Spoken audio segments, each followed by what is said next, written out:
하나님의 말씀은 요나서 1장 2절입니다. 너는 일어나 저 큰 성읍 니느웨로 가서 그것을 향하여 외치라. 그 악독이 내 앞에 상달하였음이니라 하시니라. 아멘.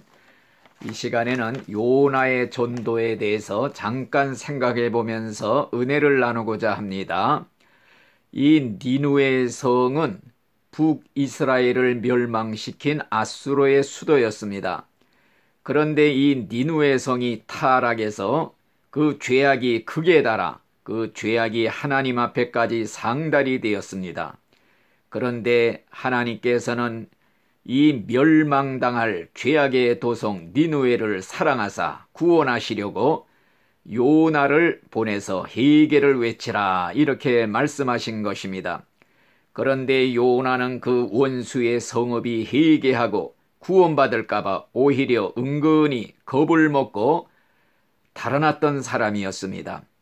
하나님은 자비롭고 사랑 많으시고 노하기를 더디하시는 분이기 때문에 니느웨가 회개하면 분명히 하나님은 뜻을 돌이키사 멸망시키지 않을 것이라는 것을 이 요나는 너무나도 잘 알았기 때문에 전하라는 명령을 거역하고 다시스로 도망까지 갔던 것입니다.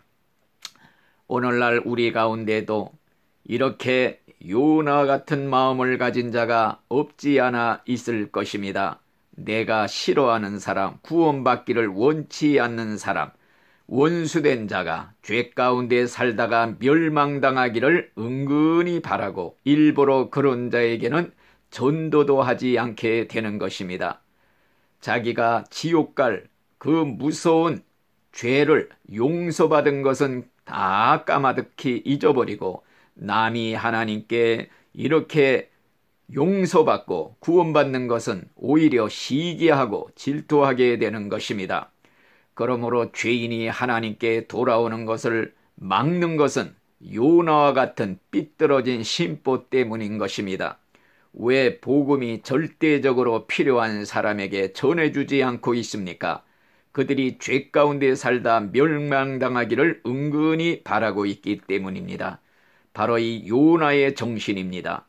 여러분들이 나의 원수된 자를 망하게 하려면 구태여 직접 가서 해를 입히려고 노력할 필요가 없습니다.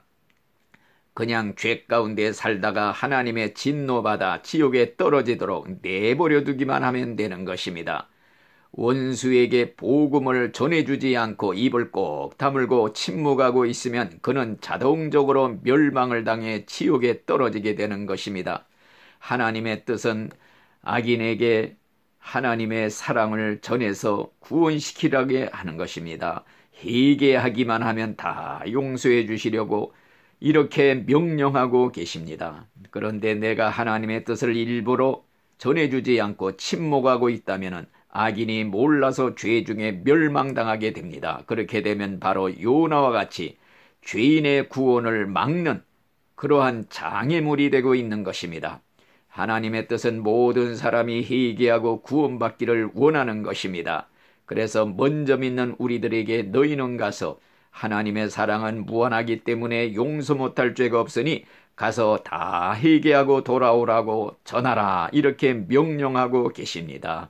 그런데 우리가 요나처럼 원수가 구원받는 것을 원치 아니하므로 일부러 복음을 전해주지 아니한다면 이 요나 같은 죄를 짓게 되는 것입니다. 하나님의 깊으신 관심은 오직 영혼 구원에 있다는 사실을 꿈에라도 잊지 마시기를 바라는 것입니다. 아멘.